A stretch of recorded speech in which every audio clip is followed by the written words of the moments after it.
You're listening to the We Are Libertarians Podcast Network. Find all of our shows at wearelibertarians.com. You're listening to the We Are Libertarians Network. Learn more at wearelibertarians.com.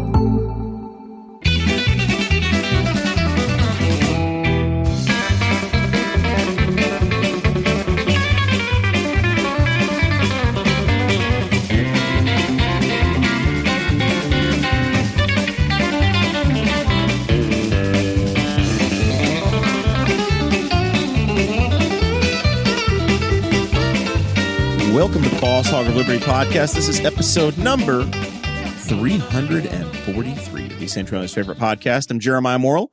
Today I'm joined by executive video producer, audio engineer, Zach Burcham, and my forever co-host, Mr. Dakota Davis. Welcome, everybody.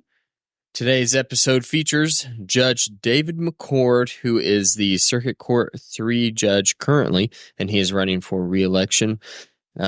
We had his primary opponent, Judge Lansinger, City Judge Lansinger, on previously. So now we're going to talk to David McCord and get to know him as well.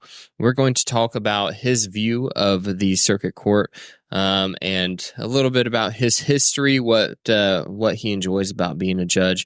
And then we're going to talk about some of the issues that are facing the county and the courts specifically.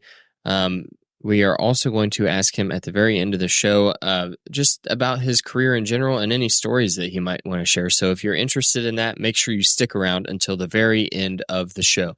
This show is about our lives in rural Indiana. We're here to push your boundaries and make you think as individuals. Sometimes it'll provoke you, other times it'll make you laugh, but hopefully you'll always learn something new. If you just tuned into the Patreon special segment, you learned that I'm not a big fan of the outdoor pond anymore. Mm-hmm. And Dakota has a whistle. Or is owed a whistle. Is owed a whistle. Somebody owes him a I don't whistle. have a whistle yet. Might have to be borrowing a whistle. Who knows? On loan. If you want more info, you can support us by going over to patreon.com/bosshogof-liberty. That is how this show gets on the air each and every week. But with your support, it gives us an actual physical presence right here in downtown Newcastle. If you want to support us in a major way, Dakota, what do they do? That's right. A major way. You donate at $50 or more a month, and you get a shout out at the front of every episode, and we will plug your business or whatever you want us to. Those folks right now are Mr. Jonathan Phillips from Andy Moore Buick and GMC in Fishers, Indiana. And then we have Mr. Anthony Meyer, who is he is the backbone of America. He's keeping the country running, trucking goods in his big truck all across the country. The other day, I was driving down the road, and we were parked next to a semi at a stop sign, or at a stoplight, and my son said, "Daddy, I want a truck that big." So I said, "I know a guy who drives one." And then we also have Sports Corner and Varsity Outfitters here in Newcastle, Indiana. They're not even new to the club anymore. They've been around for a couple of months now. Blake veterans now. Folks have been able to listen to him and join him. He did the embroidery on the PFG I'm wearing today. Really good, the nice Boss Hog logo on there. And he does all kinds of logo work, right? So there's the sports stuff, and you're like, I don't have kids in youth sports. But if you have a custom project or something and you want a logo made, they can do it. It's really impressive. The tiny details and letters and stuff he's still able to do. I am having him work on some for my day job. The company I work for, it's like, I don't know, $80 to go buy a shirt that I don't want through them. It's custom made. So I'm like, I'll just buy a bunch of polo shirts I like and have Blake do it. So Sports Corner and Varsity Outfitters is working on those for us. And then because it is the candidate series, we have a special sponsor for that as well, Dakota. That's right. Candidate Series sponsors, the returning sponsor of Wyland's Flowers. They've done both Jeremiah and myself. They've done both of our weddings. Great people to work with. We appreciate them very much. All of our apology flowers to the wives. That's right. Yep. Zach does that more than I think you and I do, but mine are congratulations for finding me. No, they have beautiful flowers. This is the perfect time for live flowers and live gifts right now. Go see the folks down at Wyland's. They have everything that you could ever need. And then we also have Ink and Ale Brew House. We've got our koozies right now. We talked to Ink and Ale during the Newcastle on Tap episode, we talked to the lead chef, and he gave us a sneak peek of everything that they've got going on in there. We are very excited for them to be investing in the community here, and especially in the location they're at. I think they announced today 3 bays of golf simulators too. It's going to be a really, really cool thing for downtown. So really excited that they're coming. They're coming, and we're all going to get to go play down there before too long. That's right. With all of that, Dakota, you can pretend to be. You can lead the conversation for a minute. I'm tired of talking. All right, let's get to know David McCord a little bit. Let's start off. Tell us a little bit about yourself, where you grew up, your education, careers, hobbies, all those good things. All right. Well, first off, I want to thank you for having me on. I appreciate it. I was born over in Hancock County, but I grew up here, moved here. My parents, I grew up out by Caddis. My parents lived on a small farm. We had a hog farm. We were in 4-H, and so went to school at Shenandoah. And towards the end of my high school career, my parents decided they wanted to start a little greenhouse business. And so they owned that for about 28 years, almost 29 years before they sold it to me. It was called LP Greenhouse out between Caddis and Kennard. A lot of folks from around here have been there and will be familiar with that, I'm sure. So while they were starting that, I was getting married, and my wife and I went to Ball State University. Have three natural-born daughters and a bonus daughter, so we have 4 daughters now. My oldest grandson, Hunter, who was throwing shot put at Pendleton Heights tonight, so I was there before I came there and had to miss the discus, but I've been getting reports. And then I have 3 granddaughters that live in Georgia. So with all the kids around, my wife is a retired school counselor. She was counselor at Pendleton Heights High School for 25, 26 years, I guess it was. We went to Ball State, graduated from there. Actually, I started out as a high school government and history teacher for about 3 years, coached basketball and football at the high school level. Was going to be the next Bobby Knight or Gene Cady, and that didn't work so well. So were the chairs glued down to the floor? Was that they needed to be. I learned a lot in those younger days. So we moved around the state a bit. And then in between that and law school, I sold cars for 6 months. It's not true. I sold a car for 6 months. My dad came over to the western side of the state and bought a car off of me. You'd have to buy a lot of cars to make that a successul venture for you. Yes, it would have been. But it was a time in our lives when I got accepted to law school. So I went to law school when I was 30 years old. And so my wife worked. We had to move to the south side of Indianapolis, and she taught school and had a second job and put us through that. So my girls went to school at the same time Dad was going back to law school. So we did that. And then we moved back here. Opened a law practice in Middletown. My wife's from Middletown. Her dad was a family practice doctor, Dr. Egger, who was up there for many, many, many years. We came back here, came back home, opened a law practice, a small practice there, and with a gentleman in Chesterfield, Indiana. I went in with him, and he retired rather quickly. And so those 2 offices became mine, and I did a lot of different things to try to keep open. But mainly I did a lot of criminal law. Pretty early on, started a criminal practice, did a lot of public defender work. Actually was a public defender and a criminal attorney here in the county for about 16 years. Of course, being in a small town, I did divorces and child support, and we did traffic tickets and, wills and trust and deeds and all, anything anybody needed. That's what you have to do. And then, like I said, for a long time, did the criminal work. During that time, I was fortunate enough. I got a lot of experience. I tried 3 murder cases on the defense side, an attempted murder, all with Judge Crane, who was prosecutor at the time. He was on the other side. Did a lot of trials back in those days. Then in 2008, my dad and dad decided he was ready to start retiring. He was going to sell the greenhouse, and I decided that I was at a point that maybe I could do that. So I retired from the practice of law, owned that for about 5 years. My dad passed away the first year into that, and that was pretty difficult. He would have saved me a lot of money. He'd have got me out of it earlier. He'd have said, "You're done. Get out of here." But we did that and loved it. That was a great job. That was one of the most fun things I've ever done. Hard work.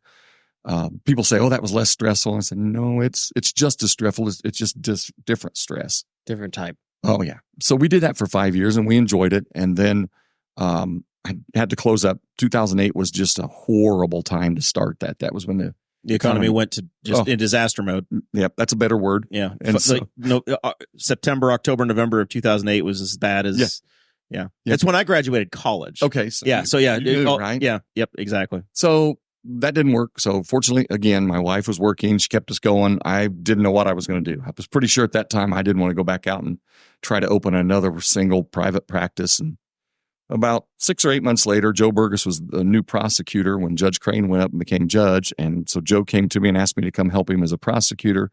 My first answer was no, I don't think I want to practice law anymore. My second answer after I got home was, yeah, I think I need to do that. My wife said, you're not staying home anymore. You need to go. So quit feeling sorry for yourself and get out there. So I was deputy prosecutor for Joe for a couple of years. And then for the last 3 years with him, I was his chief deputy. So on that side, I got to try a whole lot of cases, a lot of drug dealing cases and sex offenses, and just a really good experience on the other side. So I got to do that for about 5 years. And then at that time, that was when Judge Willis left to go work for the Supreme Court out in Indianapolis. Judge Witham, who, really good side story, by the way. When I was coaching in college, I came back at Shenandoah and coached some football and basketball. Coach Witham was a senior, and I actually coached him in football for a year. I was one of the coaches on that. So we've known each other for a long time. So he moved up. His court came open. I was appointed by Governor Holcomb to take his place. And then 6 years ago, ran unopposed. And so I've been practicing about 7 years. I've been the judge for about 7 years now. So we've had a lot of experiences during that time. I have coached my girls at different levels through that. And they came back here, and it was a little tougher for them. They came back here to go to Shenandoah, which was our home school, but not theirs. And they played athletics there. And in 1981, I was a member of the Final Four team at Shenandoah. So there's this, as my girls call it, life-size mural on the wall that they had to see every day in school. Now, they've told me that they used to throw mashed potatoes at it at lunch. So we kind of have a battle of that in our house, because that was we were the state finals in the single class. My middle daughter was on Shenandoah's team, one of them that won 2 state championships and state runner-up one year. But I always trumped that because ours was single class and theirs wasn't. But that doesn't go well. You got to stop doing that because it doesn't work. But so our kids, they beat everybody that had the opportunity to beat. Yeah. That's what. Now you're arguing just like my daughter is. Man. So the kids have been part of the campaign, which has been kind of fun, and we've been out seeing Henry County, parts that I've lived here almost my whole life, and there are parts I've been to that I didn't know existed. I'm going to tell you, I drove through Honey Creek today accidentally, and I don't think I had ever been to Honey Creek in my life. I was like, it's an actual town, or a settlement of homes. Did you know that exists, Dakota? I've always seen the sign on 36. Yeah, I'm the same way. Just have seen the sign, never been over there. It's an old railroad town. They had an elevator and a railroad, so they were big years ago. Yep. So are you in the Shenandoah area now is where you reside? We live outside of Mechanicsburg, Middletown, whatever you want to call it. Yeah. I'm still from Caddis. So the northwest corner of the county. The northwest corner. We went to Strawn to a pork chop dinner the other night, and that's about as far southeast as you can go. I was about to say the opposite corners. Yeah, it was. It's a long way from there to there, but it was certainly worth it. So, yeah. Very good. Well, the exciting part about having some opposition in a race is you get to campaign and go to find yourself at all the small town dinners. If you say so. Yep. It's not that exciting. No, it is. The dinners have been, they've been good, and it's been great to see people. I mean, we've enjoyed meeting a lot of new people. So because we don't have a lot of contested judge races, I think it's a low information office for the public. And that's why I'm excited to have had Judge Lansinger on, have you on, and the coroner race as well is another one that we're going to get to in a few weeks that we haven't really talked to folks in. Educate us as to what a county court is and the differences between them, in the best you can in layman's terms. Well, I saw the episode that Joe was on, and he explained city court very well. We have a unified court system in Henry County. And what that means is we have 3 circuit courts. Some counties have a circuit and then 1, 2, 3, or 4 superior courts. This is new for us to be unified. It hasn't always been that. It hasn't always been that way. Yeah. It's relatively new. Judge Willis and Judge Payton, when he was here, so somewhere in the early, it seems like it was in the early 2000s is when that happened. And what that means is we all have equal jurisdiction. We can all do anything. Now, we've divided up our caseload to keep things equal. As far as the amount of time or the amount of the bandwidth to go through each one. Yeah. The Supreme Court keeps track of all that, and they try to keep the mathematicals of it are they try to keep us all at 1.0. And we're very close to that in our county. Some counties are much lower than that. Some counties are a little higher, but we're pretty far up there as far as that goes. But so what happens is Circuit Court 1, which is Judge Witham, he does all of the chins, all of the juvenile cases. Chins is child in need of services. Yeah, sorry about that. I get on my daughters when they do that. I shouldn't do that. And then Judge Crane, both Judge Witham and Judge Crane handle all of the high-level felonies. That is, the felonies in level 1 through 5, the really serious things. Judge Crane does about 60% of the level 6 felonies. Most of his are drugs or possession of a syringe. There are some more serious things in the level 6 that he does as well.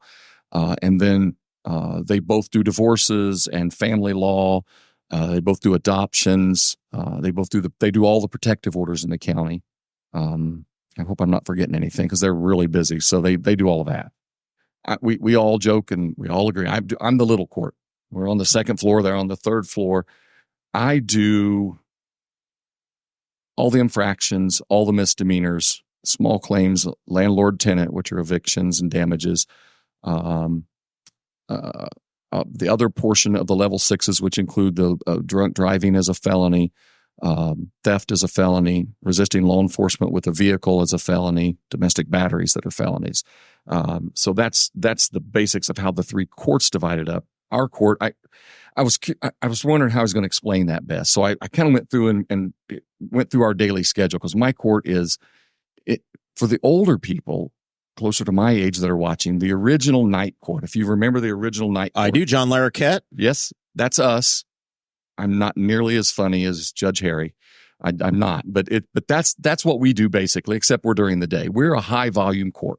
So I've been told by my wife that it's a perfect court for me because I'm kind of a high functioning ADHD anyway. Rapid fire. And that's what we do. So for example, on Mondays, we do felony sentencings in the morning. There's about 5 to 10 of those every Monday. We do jail hearings. In other words, people that have been arrested over the weekend, we bring them in for their initial hearings, and we do 6 to 10 of those every Monday morning. And those are, since the jail has moved out away from the courthouse, those are by video.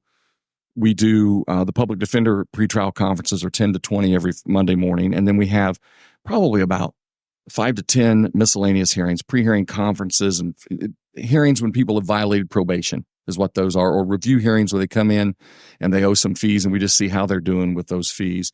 And then in the afternoons, we have 10 to 20 small claim collection pretrial conferences that aren't always in the courtroom. And then we'll also do an occasional small claims hearing that might take up to an hour. Normally, small claims only gets about 10 or 15 minutes, but when we have a long one, we do that. Tuesdays are really big day of the week.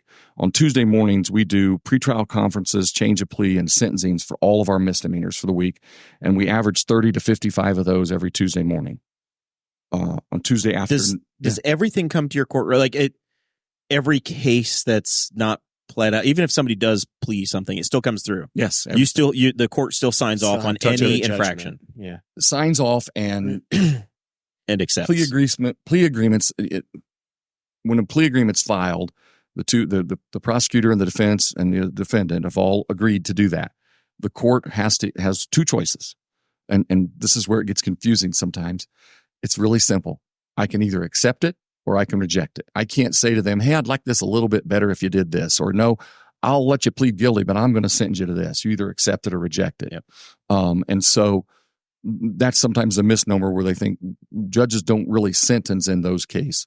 We monitor it. So then in the afternoons on Tuesday, we do our initial hearings for all of the people who have bonded out of jail after they've been arrested or have received a summons. Many of our people, for example, driving without a license, some of the minor, simple batteries, possession of marijuana. That's another one. Well, at least those three. There are a few others. Those get a summons, appear in court. They don't go to jail unless there's something else attached to it or there's another problem. And so we do initial hearings on those days. And that's 20 to 30 of those every afternoon. And those can be felonies and misdemeanors. So we run those through in the afternoon.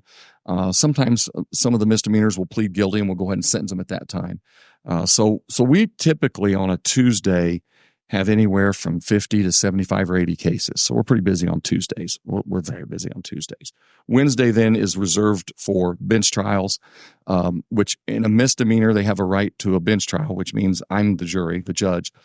If they ask for a jury trial in writing on a misdemeanor and they do it before the first hearing, we'll have a jury trial also. Then the felonies. Request a jury trial for a misdemeanor? You can. Yep. Yeah, you can. It doesn't happen very often. But it for a parking ticket or something. Well, that'd be different. That's an infraction. The infraction. And I'm going to regret saying this next thing, but you can actually do that on an infraction as well under the Indiana law. So, and we'll talk about infractions in just a second. So that would be so fun. Oh no, it wouldn't. Dakota's going to go drive around without a seatbelt just so he can have his day in court. Yeah. So you get found guilty and you get court costs. Next thing you know, your parking ticket's I'm way too busy for that, but I would love to see the guy that's not busy. Like, you're not funny. Imagine being so bored. You're not funny, sir. Yeah. Not funny, Frank. Not funny. We typically have more problems with defendants in infraction cases than just about anything. So yeah, that makes sense. They're not professionals like the. I know, right? Yeah. No, that's okay. Yeah. So when we have those trials, that day's reserved for that. Yeah. Level 6 felony trials that we have would only be 6 people on the jury, not 12. Level 6 only has six jurors. And so those usually will take a day, maybe day and a half. We also do on those days people that request specialized driving privileges after they've lost their driving privileges, or people that want to modify their sentence, or if they file for a bond reduction. What would that be? Like, you've gotten your license suspended for DUI and say you need it for work or something? Yep. It used to be called a hardship license. Now it's called specialized driving privileges, and you can ask the court to have a hearing to consider giving you specialized driving privileges. The judge has a lot of flexibility there. You can turn total discretion whether you want to grant it or not. Typically, if you're operating while intoxicated is purely for alcohol, you can get an ignition interlock. It's a device that's put on your car and you have to blow in it and be zero, have to be negative for alcohol before you can start your car. Folks with drugs, there's no way to monitor that. If their drunk driving wouldn't be drunk in that case, operating while intoxicated. But if it was marijuana or Xanax or some other drug, it's hard to do that, and we rarely give those out. You can limit them as to you can drive between these hours and go to these places and others. I typically, if I do that, if I put them on that intoxilizer and I know that when they're starting that car they're sober, I'll typically let them drive wherever they want as long as they're sober. But that's what those are for. So we do those on Wednesdays also, and then we have the private attorneys that are representing felons. We do their pretrial conferences. There's like 5 to 10 of those a week, and then we try to reserve an hour that afternoon also to do more civil bench trials if we have any of those.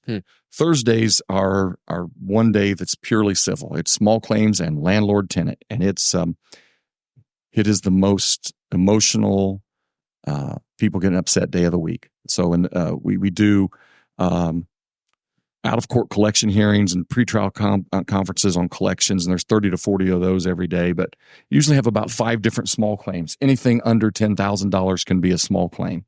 And so we'll have about 5 of those a week. Somebody's not paid a bill, or it can be somebody came across my fence and tore things up. I mean, There's 30 to 40 collections at least every week. At least.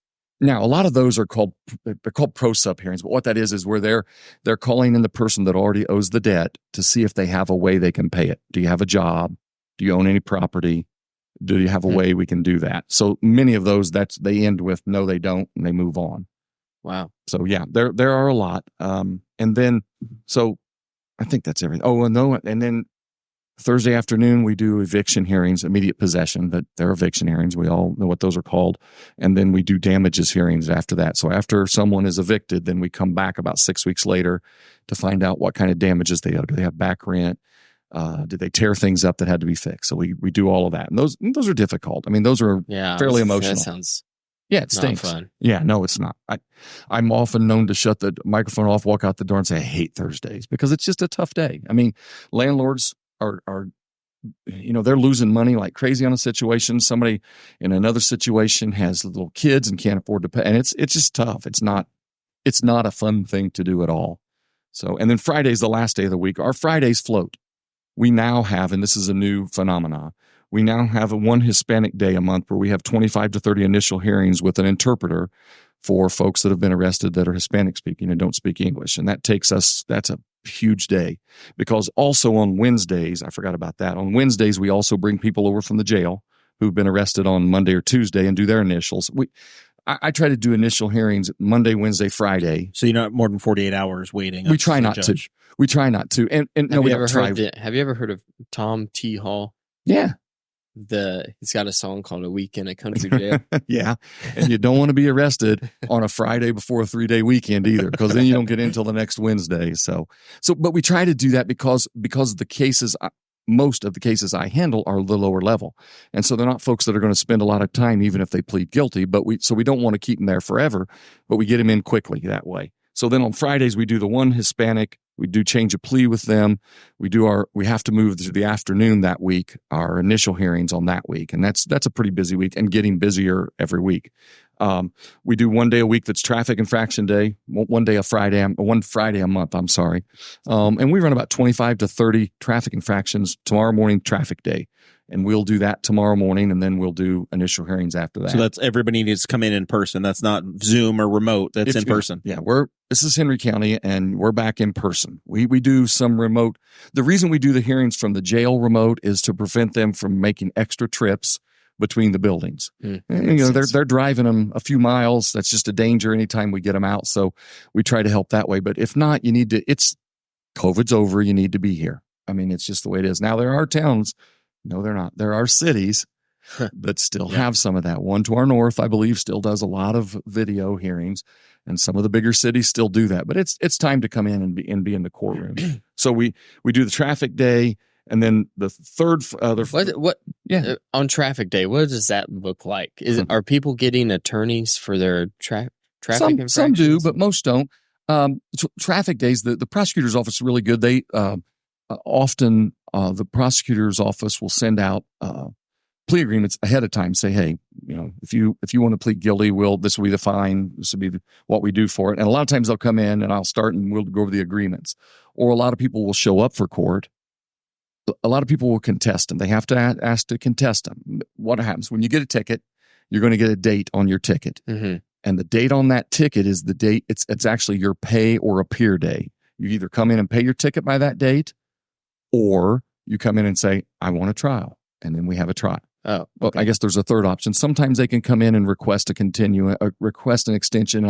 The clerk's office takes care of that. And I believe we'll give them a 30-day extension automatically to pay that.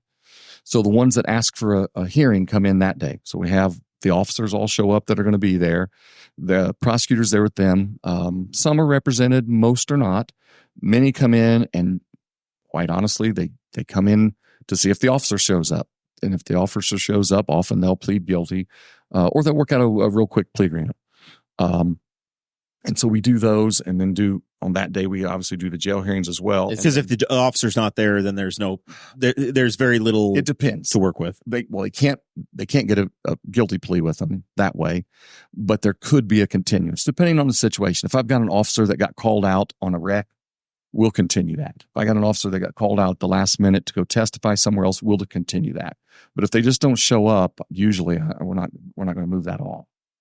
So, is it worthwhile? So if I leave here tonight and I get pulled over and get a ticket, is it worthwhile for me to show up to the traffic court date, or should I just pay the ticket? So you're asking me if I'd rather have to do work one more time and decide who's guilty.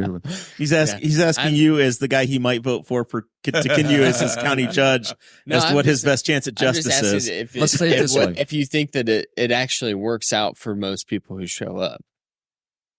Some yes, some no. Now, understand that we have differences. I mean, we all know the jury trial stuff because we watch You're TV. taking a day off work too. Yes, yeah. And so remember, in the jury trial, it's guilt beyond a reasonable doubt, and that's a real high standard up over your head, right? Mm-hmm. At a traffic infraction trial, it's the civil standard, which is a preponderance of the evidence, which do I believe a little bit more? Which basically it means prove it. Yeah. And if a police officer, if he can articulate what's happened and he's got a radar and he's calibrated it and he's done everything he's supposed to, and I believe that what he says is right, your chances are. But if maybe, as an example, Dakota, if they said you were swerving and you've got a dash cam and you have evidence that says, hey, I wasn't swerving, I brought that in, then maybe you do have counter evidence you can bring in there. It's possible. Yeah. Oh, people have done that. Yeah. I would say that it's unsuccessful. Well, and that's not true.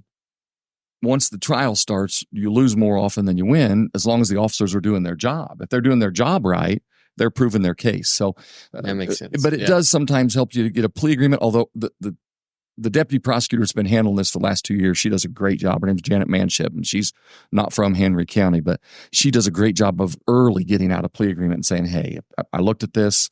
If you want to do this, this is what we can do. So, and we have one other Friday that we do, and that is we have a review hearing. We have one Friday afternoon a month where we do 70 to 100 people come in just to review to see if they've paid their cost and fees. Now, that's not an intense thing. It's just, have you paid them? Can you pay them? Is there a reason you can't? And do you need more time? If they need more time, the answer is yes. What fees? Court costs and fines. So things that you have levied in the past. So, for example, OVWI, first time operating while intoxicated. If everything's normal in it, a typical one of those will be a sentence of 365 days in jail, suspended except for the time they spent in jail when they had to go at first. They'll be maybe put on probation, maybe not. I'll determine that after I send them out. I send them to, we have a court alcohol drug program that we run out at community corrections. They'll go, if they're a first-time offender, they'll go out there to that program. They'll do an evaluation, then be told what they have to do. It might be a couple of 4-hour classes. It might be 4 4-hour classes. If they've really got a substance problem, alcohol and or drugs, it might be that they have to do intensive outpatient treatment through Meridian or another provider, or they may need many times people with substance abuse issues have something that is called co-occurring disorder. In other words, they've got a problem with alcohol and this, or they've got a mental health problem along with their alcohol problem or drugs. And so we try to work on that. So even with OVWI, there's a penalty to be paid, but it's usually a fine, not a hefty fine. You have to pay a $200 countermeasures fee.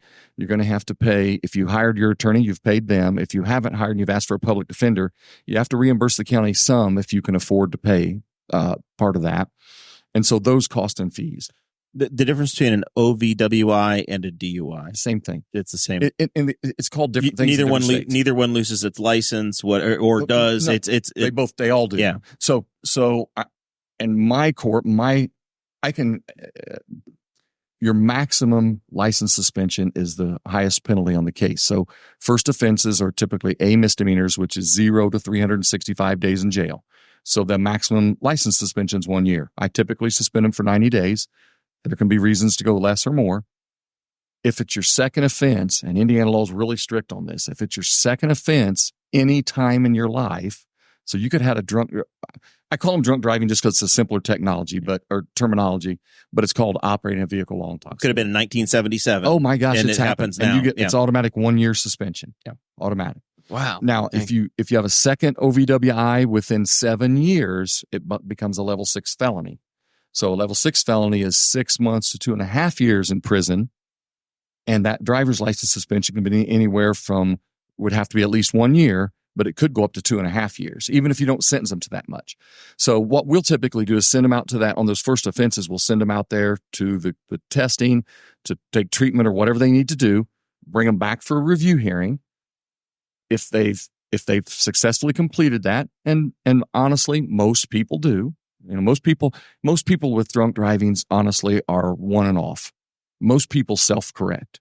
We make them go do that, and most people that get in operating while intoxicated, they're embarrassed. They made a mistake. I want to come back to that in a minute, but they don't need a lot. And so we don't give them a lot. The people that don't self-correct, sometimes they have 1, 2, 3, and it gets up to 4, 5, 6. And that's why on those, when they get to felonies, we have to use prison sometime for those. So, but those are the kind of cost and fees then, because that program we send them to also cost them, I think it's $350. And so, but I will always give them as much time as they need to pay, as long as they're not a rich guy that's got plenty of money. Then if you've got the money, you got to pay. But if you just tell me you can't afford it, we'll ask a couple of questions to make sure that's right. And we'll give you more time. And most people eventually get it paid. They do take care of that. So that's kind of that. That's all really interesting. I'm glad that you broke all that down, because we heard, because Joe Lansinger said that he kind of mentioned that the circuit court number 3 was a high volume courtroom, but it's hard to put that in perspective as to what exactly that means. But you laying out your weekly schedule, it's a high volume courtroom. It is. I mean, it's very high. But we also one more thing on that.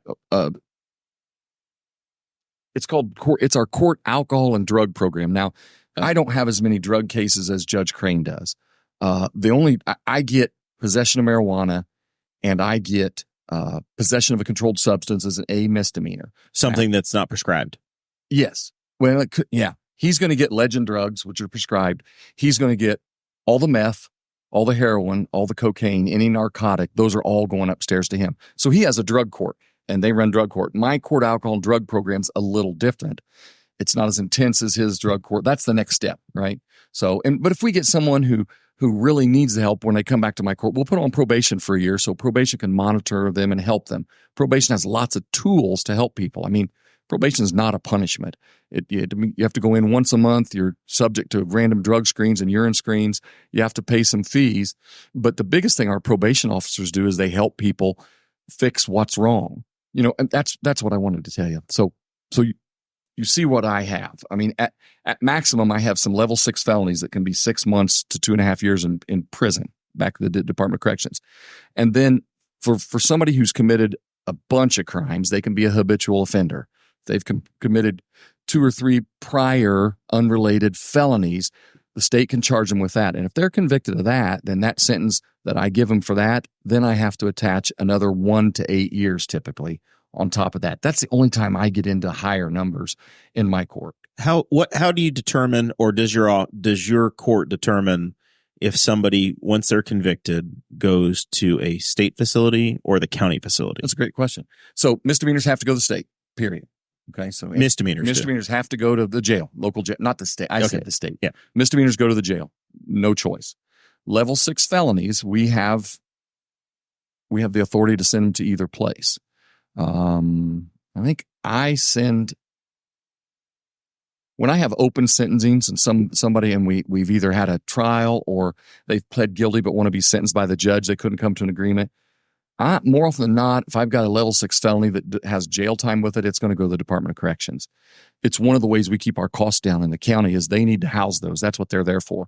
One of the reasons we've been in the financial problem we've been in the last several years is because the state of Indiana, who decided that they were going to cut property taxes, which we all like, also decided they were going to make the counties house the level 6s. Keep the level 6s. And pay for them. So now that something has changed where they no longer have to. Just in the last year, it's changed. We get to send them back out there. And typically, now, if it's a sentence that's 2 or 3 months, and I'm the one that has those 90 days, 180 days. I assume this is where you have the calculation to make of, are we going to send you, maybe they go to Newcastle or Pendleton, or maybe they end up going very far away, 2 or 3 hours from home. No, actually we don't. So when we sentence any judge in Indiana, when we sentence someone to the Indiana Department of Corrections, they all go to Plainfield, which is the reception and diagnostic center. Every inmate goes there first. And then they find out their criminal record. They evaluate them for health and mental health and all kinds of other things. And they determine their risk. And then they send them to a facility around the state.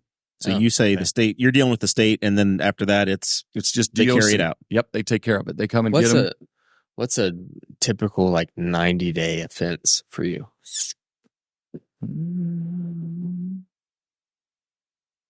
Resisting law enforcement. I've gotten much more harsh on resisting law enforcement over the years. The troubles that we've seen around our country when people resist, And then we have a situation where somebody dies. I don't care which side you're on. This morning we had a high-speed chase out of Newcastle where somebody died up on, and it finally terminated up on Galliard. And I just saw that before I came in. Yeah, in Muncie. Yeah, I got a quick text. Yeah. If you're resisting, I don't care how you're resisting. If you're resisting and it's true resisting, I don't mean you yanked your arm away while they're putting the cuffs on. But if you ran from the police, typically the big one we run into is, somebody will be driving like that guy. Now that's an extreme situation and they'll take off. And they won't, they really have to, they chase them. If you take off on a bicycle and the police is behind you with the lights and sirens on, that's resisting. If you do that, you're going to get at least 30 days, and usually it's going to be more like 60 or 90. Now, remember, one thing you got to remember, for level 6 felonies and misdemeanors that I have, every day in jail that you don't get in trouble, you get credit for 1 day out. 90 is 45. Yes. Oh, really? 2 to 1. So you guys have never been in jail because the inmates are all like, do I get 2-2-1, Judge? Yes, you get 2-1. Now, the bigger crimes are a different scale. They're 75 and 85%, but are in our court. So my sentences don't, so that means on a misdemeanor, the most I give you is 1 year in jail. So the most you're going to do is a half. It's 180 days on that. So if you sentence me to 30 days in jail, I can be out in 2 weeks. You get 15. 2 weeks. Yep. As long as I just how you don't get in a fight or something, right? That's what it is. Yeah. If you get in trouble in jail, and I don't. That's their. They maintain that. They manage that. We don't have any part of that. Oh, so they don't come back to you. Mm-mm. No, once we sentence them, they're out of our thing. Unless we decide to modify a sentence, which doesn't happen often. So tell us about the staff of the court and how you organize it. Obviously, I assume once you're elected judge, the schedule you have, you and your team set. We did, but I will be honest. I got to give credit. This is Judge Witham's. I made some tweaks to this that worked better for me than they did for him, and some things like Hispanic Day was never a thing before, and so we've had to make some tweaks. But yeah, you're in charge of our schedule.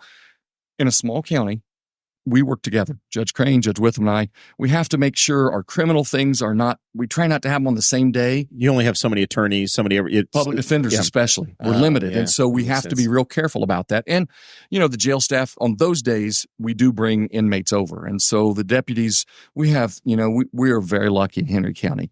We have one of the most secure justice centers around the state. A lot of counties don't have that. I can't bring my cell phone in. I've tried. Nope, you can't. And it gets in every once in a while, but then the judge gets mad when that happens. So no, we were just at a meeting, the district meeting of judges yesterday with the Supreme Court up in Muncie, and one of the counties, Blackford County, they were so happy that they finally have one entrance and guns, and they've got one security guard for the courthouse now. We have each of us has our own security officer in our courtroom, a deputy. There are, I think, 2 or 3 downstairs that take care of all of that. And so we're very secure. And so as a judge, I feel really safe. It's a different world than it used to be. I mean, one of the things the people that have noticed with me, we haven't been walking door to door. I don't think it's probably safe. It's probably not a good idea nowadays to be walking door to door as a judge. So we've tried to get to as many things as we can. We're going to try to go walk in these towns, but we're not going to go up and knock on people's door and do that kind of stuff. So it's just different. We all know it's different. We all feel it's different, and it's been changing for years. But COVID and the pre-COVID issues really sent the world into a different stage. So you organize the schedule and the days of the week for the court. Mm-hmm. Tell us once again. This is staff. Educational for folks. The staff, yeah. How many folks work there? How that operates, and do you have a role in controlling what that looks like? Yep, they are. And the judge thing's really kind of weird. Judges are paid by the state of Indiana, not Henry County, so we're state employees. Oh, I didn't know that. Yeah, so I have 3 workers. They basically do the same thing. We give them some different responsibilities, but they all have the ability to do everything. It used to be called a bailiff, secretary, court reporter.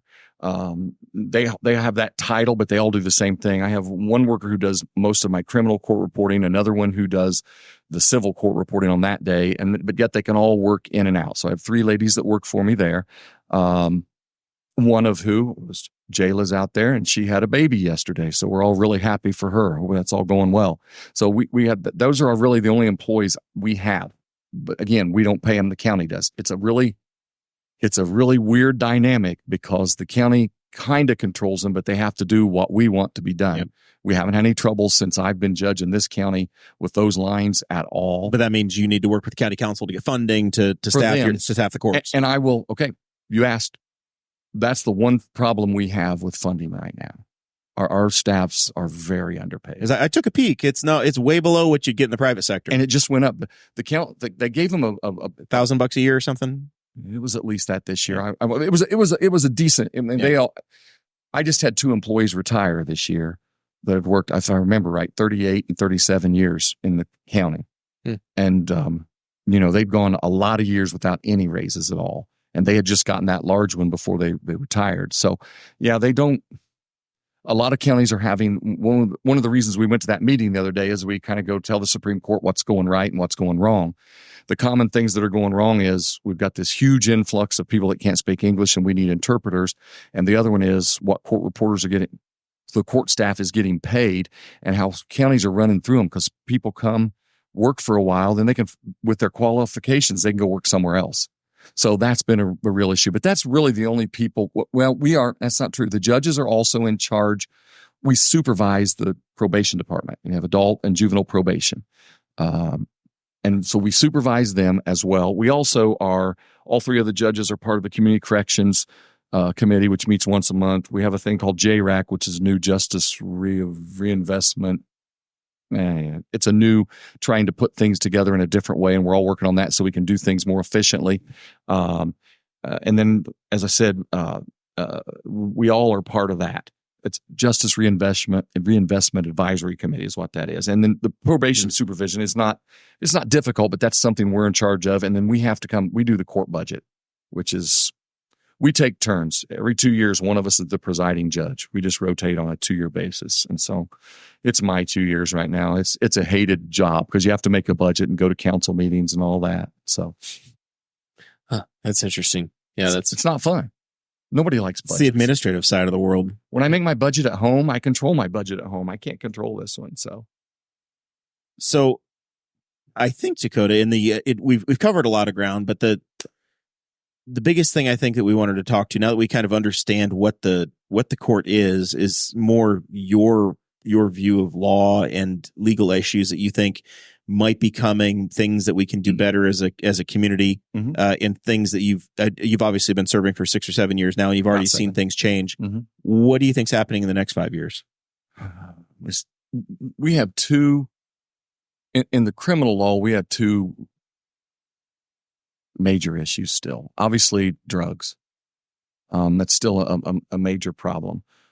Judge Crane has done a really nice job with that drug court. We all work with it that way we can, but it's still a problem. I mean, we're not, the other one is that's really increased, and is something I've been dealing with is we have mental health issues. We all 3 courts do.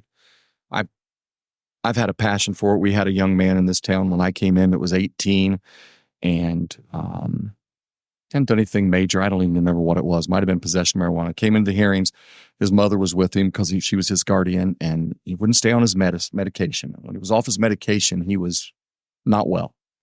And so we got him back on his medication. Well, he continued to come back to the point where his mother finally gave up, and then he became homeless. One day he set himself on fire out in the middle of the road. And when he would come in and we would get him, I at one point we worked with him and we tried to get those mental issues, but we just didn't have a good way to deal with the mental issues. And so at some of our seminars, we have a ton of opportunities for legal education as judges. They treat us really well with that. But one of them, at one of the probation ones that I went with them to, is a thing called a crisis intervention team. And so we are in the process. Our first meeting for our crisis intervention team steering committee is set up for the end of May. And I'm so excited about it because what we're going to do is this program will help our officers deal better with mental health issues that they come across. It's a program that was started in Memphis I think it was in the mid 70s or 80s. Tennessee or Indiana? Tennessee. Memphis, Tennessee. That's where my daughter lives. Great barbecue and blues down there. Mm-hmm. But it became very large, and we've seen it work in places. So anyway, within Indiana, Johnson County is kind of the leader of it. And Johnson County holds these classes 2 or 3 times a year. So when the sheriff was elected and Matt Schofield became police chief, I talked to both of them. I'd worked with Matt when he was an investigator and all the other things. When I was on both sides of the law, the sheriff was new. I went to him and said, I want to get this started, but we can't do it. It's going to take time. I'd like to start sending some officers. Will you guys help? Sure. So we started sending officers. So for the last year and a half, between the two of them, we've sent over a dozen officers for that training. The overwhelming response from those officers has been, this is amazing.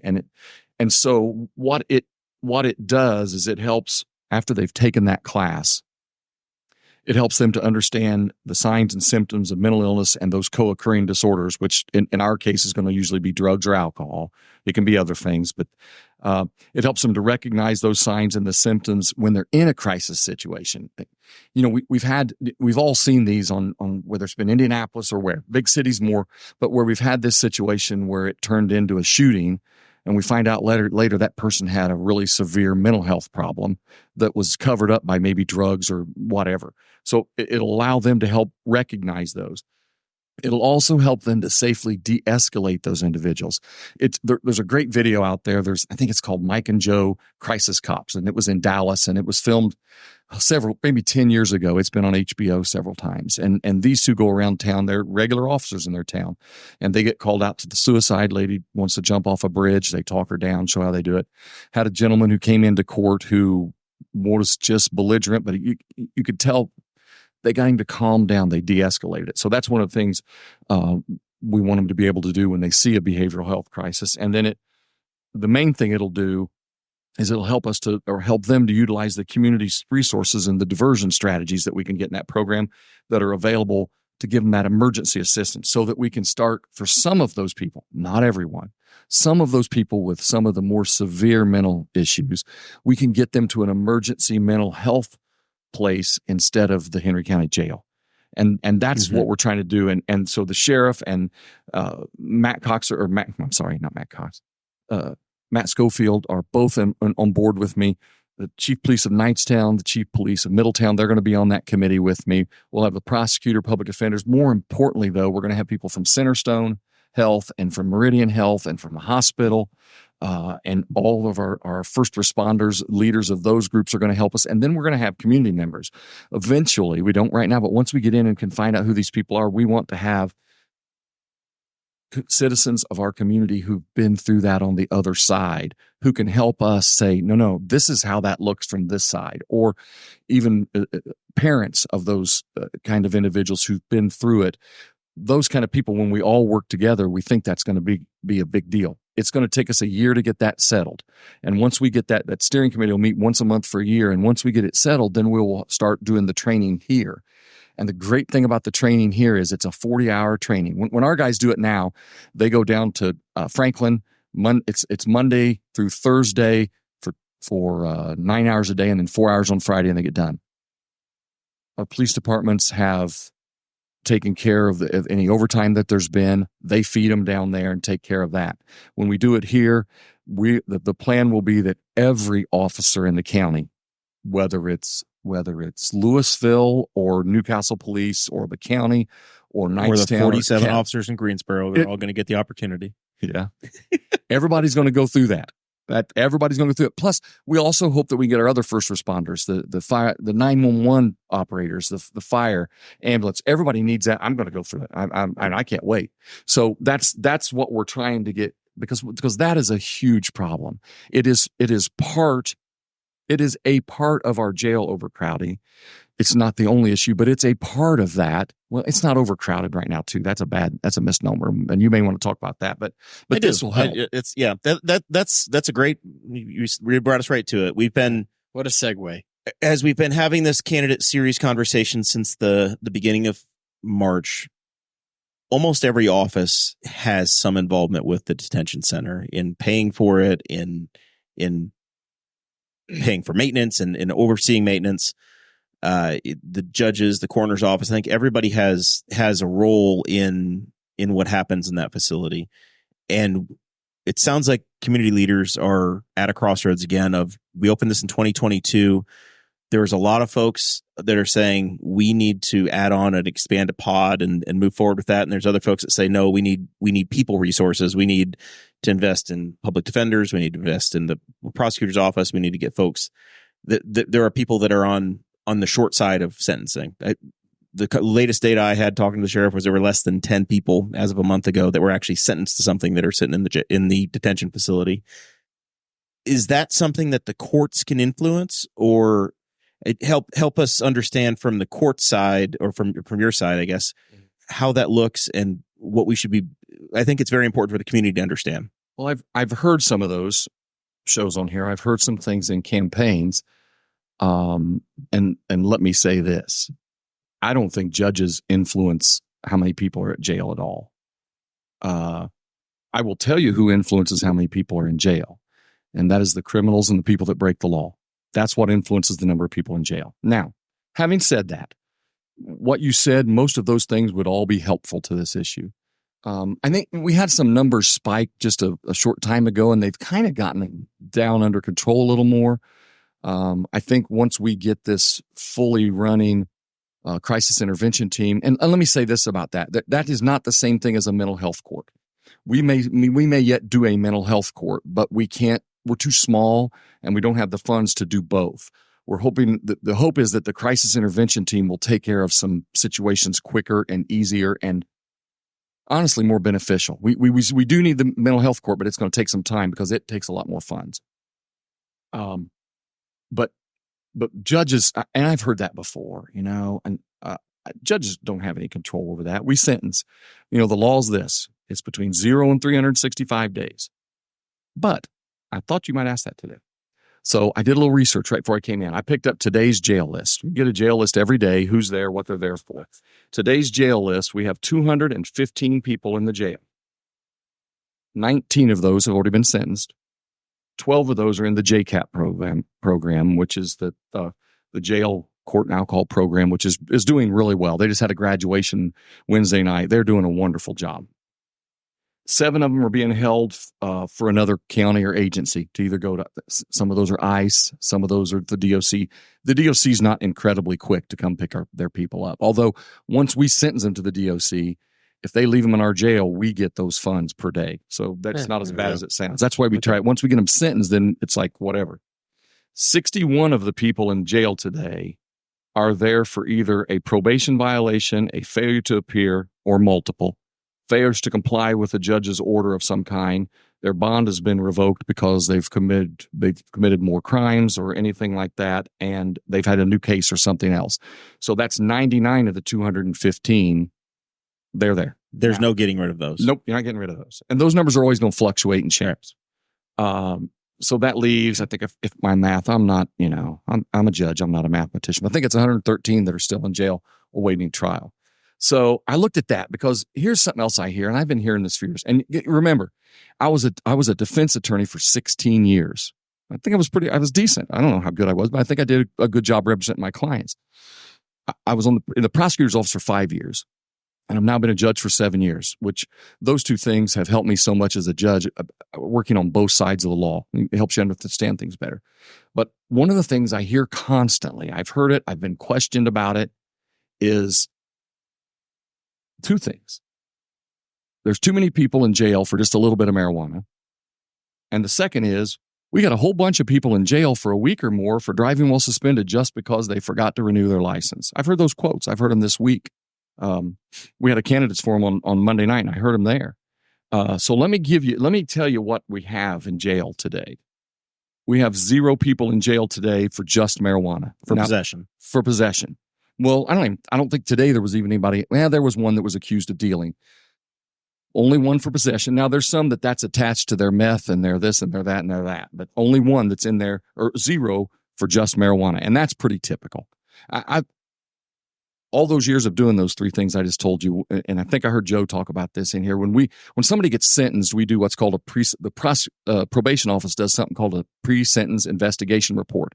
And the biggest part of that is their past criminal record. And when I used to get those, and when I was in defense work, I mean, I defended people with marijuana and other things, but I mostly got the higher cases because I had the experience. So I did murders and attempted murders and drug dealers and all of those. I can't think of a time over the 16 years I was in the defense bar, nor the 5 years as a prosecutor, and definitely not now in 6 years, almost 7 in about a month of being a judge, that I've ever seen anybody who we've sentenced for dealing in drugs that their first or second offense wasn't possession of marijuana. How many, if say Indiana did what Ohio or Michigan did, how much of your caseload would go away if that infraction went away? If they get rid of driving while suspended, a bunch of it. we don't have that many. Yeah. Now, I'm talking about only. Right. It's combined with that. Oh, I didn't renew my license, and I didn't do this, and that's BS too. I would tell you about that. But the possession of marijuana. Well, first off, we don't arrest for possession of marijuana in our county. We give them a ticket. They show up. If they get arrested for it, there's something else going on. But we don't do that. Okay? They had meth, heroin, and marijuana. Yeah, or it's a second. Because possession of marijuana is a B misdemeanor, 0 to 180 days in jail. Second offense, it becomes an A misdemeanor. You got a little more of a problem, but usually what I'll do on a second offense, they might do a day in jail or 2 if they got arrested. If not, a lot of times, not always, a lot of times, that person will go on formal probation and we'll get substance treatment so we can do that. Typically on the first offense, they get a fine, they get court costs. I make them do a 16-hour online class. Okay, so the woe is me stuff you're hearing about marijuana for the jail, it's just not true. Okay, so other than that today, so people who are dealing or possession of meth, either dealing meth or possession of meth, dealing anything or dealing in possession of meth, narcotics, cocaine, and heroin, 48 of those people. Battery, domestic battery on a law enforcement officer, intimidation, strangulation, 25 of those people are in there for that. Resisting law enforcement, 8 of them are in there for that. And that includes with and without a car. And then people that are in there for either child molesting, possession of child pornography, sex crimes, I think included at least 1 rape. There's 8 people in there for that. We still, it's still more than 60% is violent. Oh, at least. And the ones that aren't those ones that aren't violent, they're crimes against people. Or property. Yeah. The other ones are repeat offenders.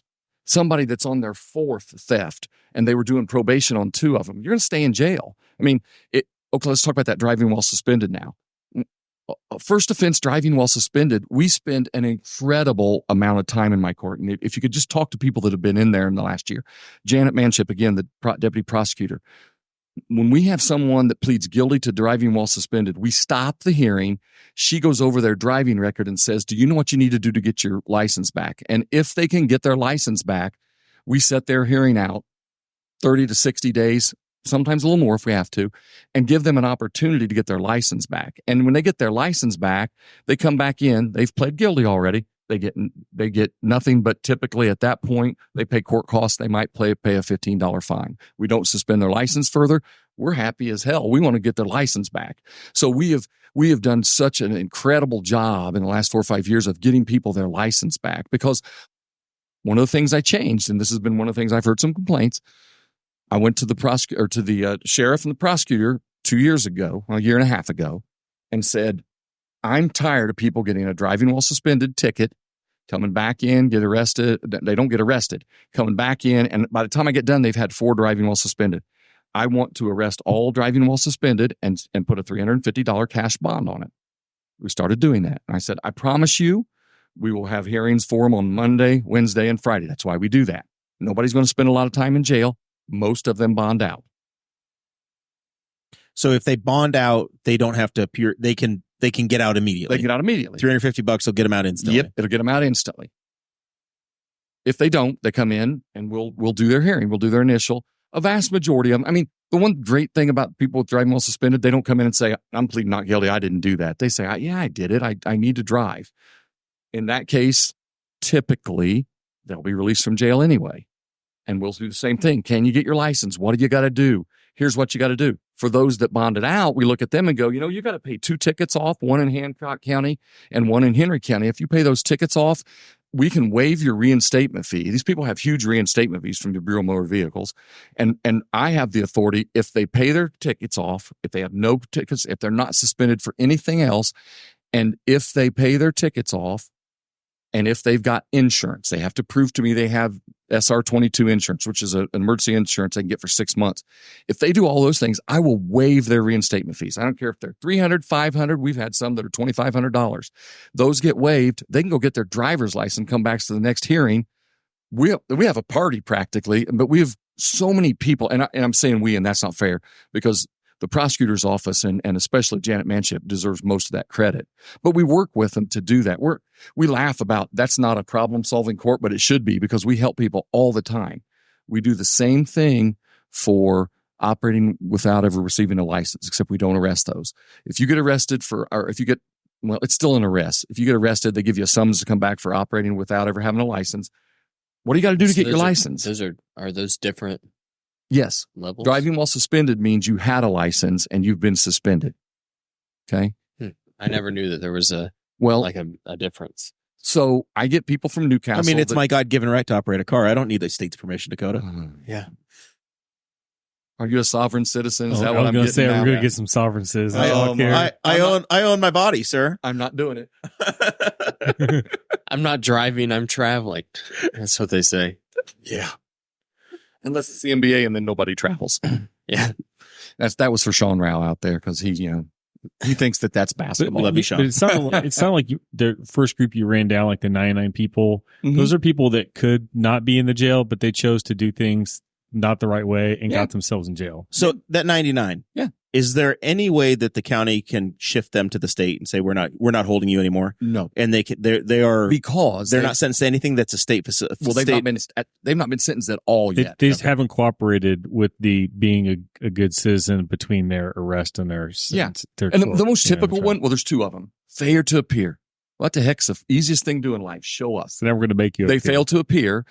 Typically, and all the courts are different. I'm not speaking for either one of the other judges, but typically in my court, the first time you fail to appear, I'll issue a warrant for your arrest, and the bond will be $250 to $300 or to $500, somewhere in that range. Bond out, you don't have to. If you don't bond out, we'll get you in. We'll do your case. Will the sheriff go chase you down and bring you in at that point, or is it just if we run across you, now you're coming? It depends on what they failed to appear for, what the crime was. Again, we joke. It's not the truth, but I don't do important stuff. That's upstairs. Right. So they aren't going to go out and run you down. If they know where you live and they know if they've had you under investigation for another crime, they may go out and serve those warrants. Right. So that's probably the biggest one. The second one is that you've gotten another charge while you were out on bail for the first one, because now those two charges, if you're convicted of both of them, they become consecutive. In other words, you stack that time on top of each other. And my opinion is, if you've committed another crime, I'm giving you no bond on the one I had. You're going to stay in jail till we get this done. And also, the other thing that happens is people that are on probation that fail drug tests. If you're doing drugs while you're on probation, if you're doing meth, if you're doing anything but probably marijuana, I'm revoking it with no bond. If the marijuana is combined with other things while you're on probation, or if you keep doing it, then you're going to be put in jail with no bond until we get this taken care of. We're going to stop. In other words, what I tell them is, I want you to get help. I'll help you to get help. But I'm telling you one thing, I'm not going to watch you die from a drug overdose. You're going to stay in jail. And I said, maybe I can't cure you and maybe I can't keep you from doing it forever, but I can stop you at least for the time I've got you in jail from doing drugs. Is there any so among that 99 and the folks that have consecutive problems and what's the average time that they end up waiting, I guess, to get to trial? That's where I'm trying to figure out if there's an express lane or a way to push those folks through and say, hey, let's get them pled out. Let's get them. Yeah. And is that where the resources for some other offices would help maybe to get get those folks that so they don't spend more than 30 or 40 days are things basically out of the control of the judges. Right. Nothing's totally out of our control. Right. But we can't, we talk amongst, in this room, we've talked to council candidates that say, hey, this other office is where we need it from. That's where I think some of this is educational for our audience. Yeah. There are things that can be done that would help. I mean, first off, I'm not going to say what they are because I'm a judge and I'm not a legislator. I'm not the council. I'm not that. And we all have a part in that, but as I said before, the easiest way is if people quit committing crimes, but that's not going to happen. Right. You'd be out of a job. As a taxpayer, I'm just trying to figure out if the county has to spend $15 million on a new facility, or if we can, if I can spend $4 million on trying to get some people and things pushed along. Okay, I'm going to say this. It would have been a lot cheaper to have built it when they built it. The judges were not involved in the size of the jail. Right. The prosecutor was not involved in the size of the jail. Now, so it's there. We got to deal with it. And it is going to be a lot more expensive now than it would have been to have done it at that time. Chad Malacote was in here. He said about double. I think they even said, I think I heard like 3 to 4 million at the time, and now like 15. I've heard those numbers. So like potentially like an extra 10 million. But we're not. Yeah, I think we've been invited to some meetings now that we're going to go to, and they're going to ask some opinions, but we can't give a lot on that anyway. But there are probably some things that can be done to streamline some things. But out of those 99, part of those are because 19 of those 99 were already sentenced, remember. The JCAP people are working their way through. We don't give jail credit for them doing that. But the deal on that all along was we're not going to do that. In the DOC, you get credit for doing those kind of things. And the DOC gives you time cuts for everything. But here, we're not going to do that. And people are still being successful in it because you still got to serve your time, and they're able to get out of there. So, and then there's those 7 that fluctuates with what we're holding for other places. It's those 61 that we don't have much. And I'm sure I only pulled that today. Right. If I went through a week, it would fluctuate by 20 each way, I'll bet you. Yep. Well, it's a fine snapshot of data and gives us something to discuss and try to understand. Yeah, for sure. And just so we know, and sorry to harp on this, but it's always dug at my crawl. One of my best friends lives in Austin now. I hope he's not listening. We argue about politics. We're on total opposite ends of the political spectrum, but we love the same music. So we get along great. We like to golf. He's always on that. People shouldn't be in jail for one marijuana. And I'm just telling you, people aren't in jail for one marijuana cigarette. And if they are, it's because they had a record a mile long and they violated this or they violated that. So that and the driving while, to me, it's disingenuous. It's an easy say we can fix it this way. If we had more public defenders and we had more prosecuting attorneys, it might be able to go faster. I mean, there's a little bit of backlog left over from COVID. It screwed things up bad. I mean, there were no trials for a couple years, and we're really been backed up. I got jury duty, but I didn't get to go. Zach's trying to volunteer. If he can just go stand around and get to the front of the line, he'd like to do it. My wife's been called like 3 times. I've never been called. Man, I would love to go. I would genuinely. I would love some jury duty. I would have loved it when I was an attorney. The best thing when we tried cases, the best thing was always to go in and talk to the jury afterwards if they agreed, and you could find out how, hi and mighty attorney, how you thought that was really what they were talking about, and they're like, "Nah, you're an idiot. That's not what. This is what was important." And they told Judge Crane and I once, "Could you two do anything without arguing?" Yeah, like one lady said, and Judge Crane would tell you this too. One of the ladies said, she was older than us at the time, and she said, "If you were my sons, I'd take you out back and give you a licking for that. You got to learn how to get along a little bit better than that." So juries help you so much. I mean, I in one of my early trials as a defense attorney, I clearly objected way too much because I went in and said, "Do you have any questions?" And some guy just blurted out objection. And I was like, uh-oh. So you learn from that, right? Yeah. I would love to be on a jury, but not now. So tell us about your time as judge and maybe some things that have been rewarding or success stories you think you've had as you're looking in the rear view mirror 7 years back. Yeah. I mean, I think getting this mental health started is a really good thing that we're getting going. I think that this change with the driving while suspended and license, I don't know. I'm not a campaigner. I'm really not good at saying what I do good and bad. I never was good at that in job interviews. But what I've been telling people, and if anybody's seen any of my brochures or anything, it says this. Go out. If you want to know, this is a small county. Everybody knows a police officer somewhere in the county. Go talk to a law enforcement officer that you know, or 2 or 3. Go talk to somebody that works in the government that's worked with us. Go talk to a lawyer. I mean, this is a small community. Most people know one of the lawyers, or you've been to a lawyer.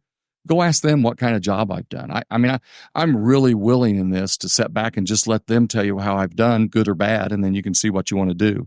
But, it's great to work with people. It's horrible to work with people. right? I mean, it's good and bad. It's just what it is.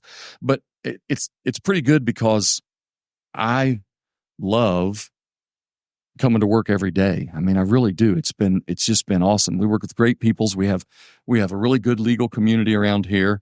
It's not so good as it used to be because I'm now one of the oldest. I'm 61 years old now, so I'm not the young kid. All the guys that I looked up to, they've all retired now, or just about all retired. So, but we just having those opportunities to help different people get those. I don't want to give anybody away. I went to a restaurant the other day. I was in town. Well, we were in town for the Saturday night. We went to the car show, went down the side The big Eclipse extravaganza weekend? Yes, that weekend. We didn't come for that reason. We came to wear our shirts that my wife calls billboards. And so we came down, talked to people, and had a good time. I have a son-in-law that works for the city out at the cemetery, and my daughter, and they came with us. My wife decided I wasn't going to eat that fried hot dog that I wanted, but she wouldn't let me have it. So we went to Kai's.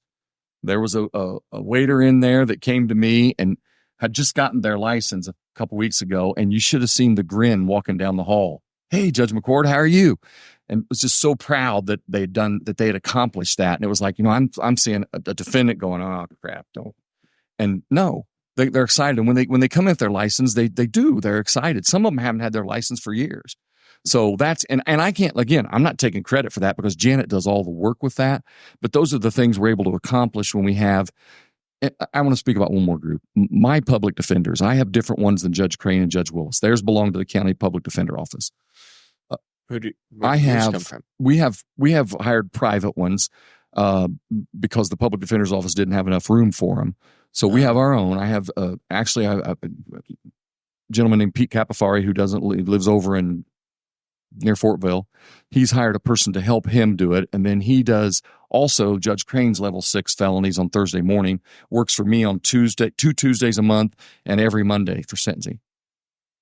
My court is working so smoothly right now. My public defenders and my prosecutor, and I have a new prosecutor, and they're awesome. They're doing a great job. So, I mean, Janet Manship is my prosecutor, does misdemeanors, and Caitlin McDonald, who works for her, they work out of Fortville also.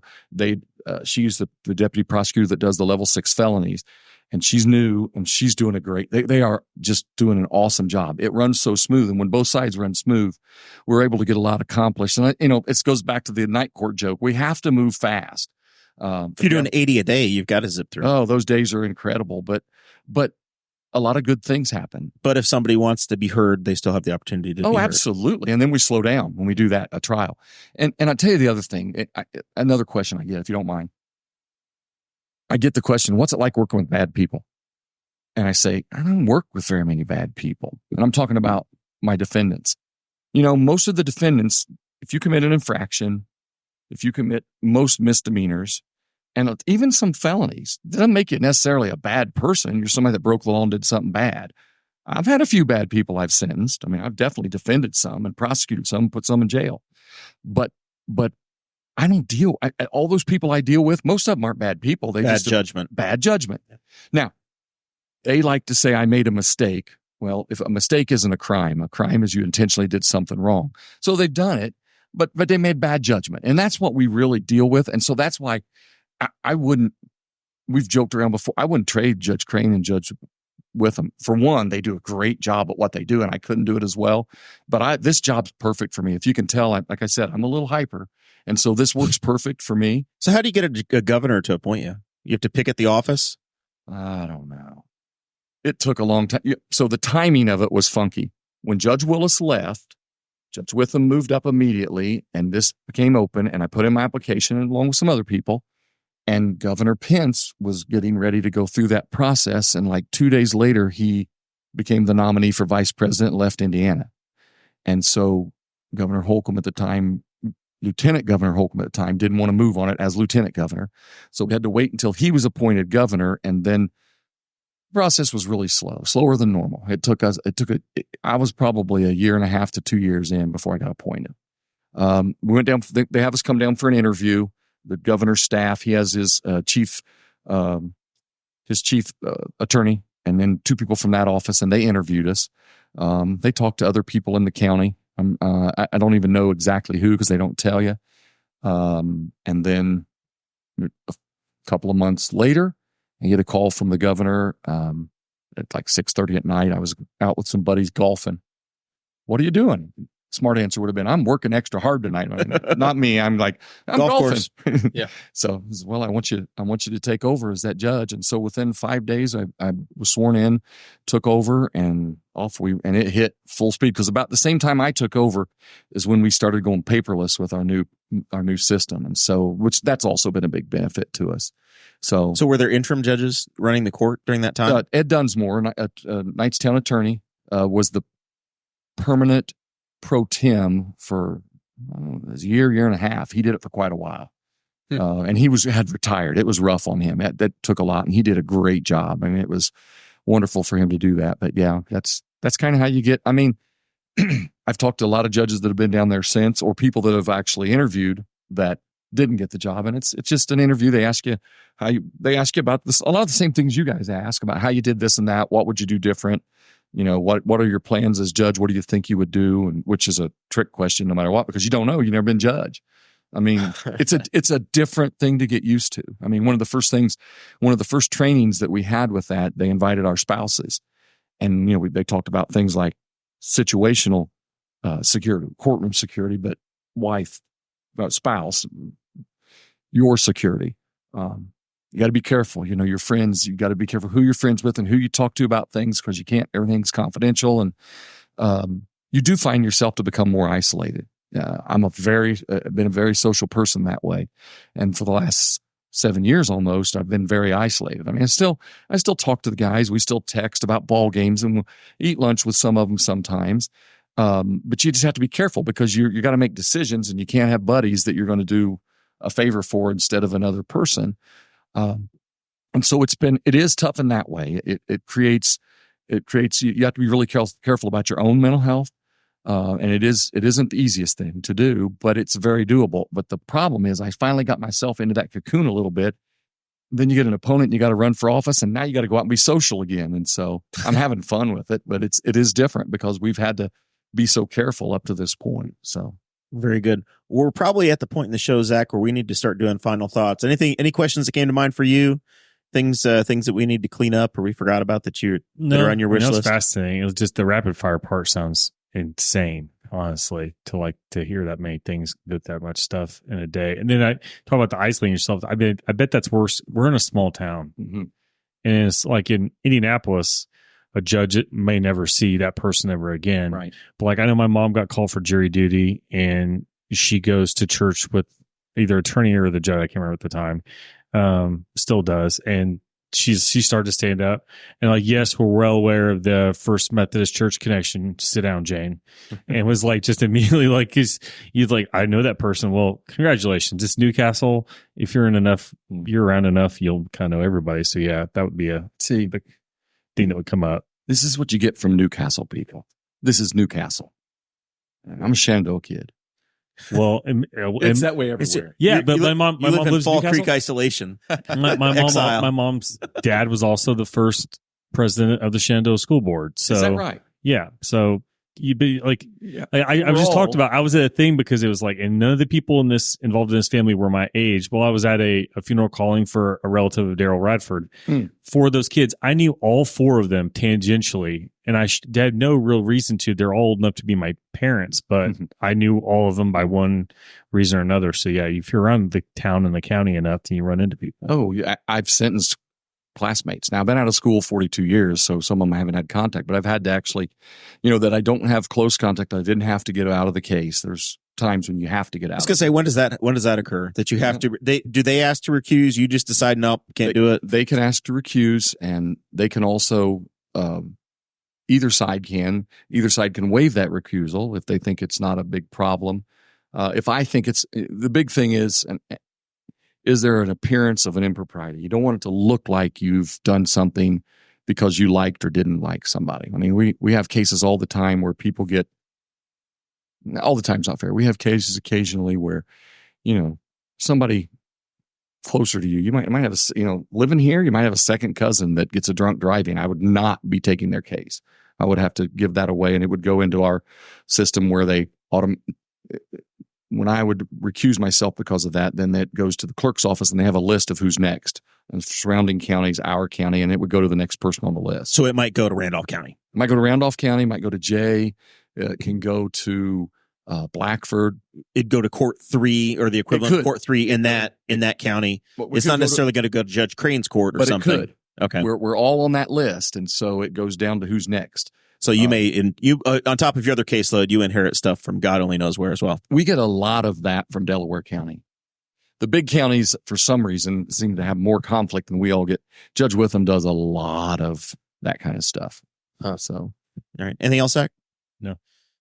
So, Judge McCord, this is our chance. If there's something that we didn't cover that you think is an issue we should talk about, or if folks want to support the campaign, you should ask for folks to vote. Yard signs aren't free. Maybe some campaign contributions. All of that. I'm not worried about it. More importantly, I want them to vote. Vote. I don't care how bad things seem. I don't care how much it looks horrible watching the TV news. We still have the best system in the world. We heard a quote the other day. Winston Churchill said, "We have the worst system in the world, except all of the others that have gone before us." And we're the same way. And it doesn't work if you don't vote. And I know it's not exciting because both President Trump and President Biden already, you can't go out and vote for president. Well, there's a bunch of governor candidates. There's a bunch of 6th district, and there's a whole lot of local folks. So just vote. I hope you vote for me, but vote for whoever you think it is. I mean, I've never gone wrong being that way. Yep. Well, we appreciate you putting your name forward and running, and I know that you're kind of bummed that you've got to actually have a primary, but as a first of all as a podcast host, but second of all as a guy that gets to gives us something to vote for and a decision to be made. Mm-hmm. And I always tell candidates that when they come through here that I thank them all for running because they make win or lose. I think we as taxpayers get better public officials because they actually had to think about these ideas and we get that knowledge as voters about what they think and how we came to be. Well, I really appreciate you guys having me on. Very good. Dakota? Appreciate you coming on. This is super informative episode for us. I appreciated all the jail information too, because it's something that we've been talking about for this entire primary series. So all of that information was super pertinent and super helpful, and it will definitely be called back to, I'm sure, in future episodes. Mm-hmm. And I also want to thank Wyland's Flowers and Ink Nail Brew House, both of the, especially Wyland's Flowers, just being such a longtime sponsor of the candidate series is super special. So thank you to both of them. Very good. Final thoughts for me. I got to plug what I did. Tuesday, I was on the Push to Pass IndyCar podcast. Zach, I got to appear with the 13th place finisher of this last year's Indianapolis 500. Devlin DeFrancisco was asking me questions about what I thought was going to happen at Long Beach this weekend. Mm-hmm. That was the most surreal thing that's ever happened in my podcasting career. Yeah, he's interesting. I'm apathetic, very apathetic. I bought Zach a Devlin sticker last year, and he still doesn't put it on anything. He owes me that. All right. We will be back next week, Thursday, the 25th. It's our final night with county council candidates. Right now we have Kyle Allen confirmed to join us. So it's I think it's the first time Kyle's actually been on the ballot. He got appointed to fill out Clay Morgan's term as county councilor. So looking forward to having him. And then if any others want to come back through, we'll have them on too. With that, we say thank you guys so very much. Thank you, Judge David McCord, for being here.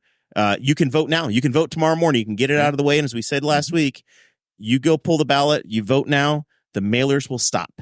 The intelligent campaigns, all those high-level races for 6th District and for U.S. Senate. Oh, really? Those guys will take you off the list because they'll stop spending their money. That's worth save a tree just from like one particular just from candidate. Jefferson Shreve. Yeah, I was going to name it, but like Jefferson Shreve. Like, I swear I got a mailer that's the size of Judge McCord's campaign sign. I'm getting mailers.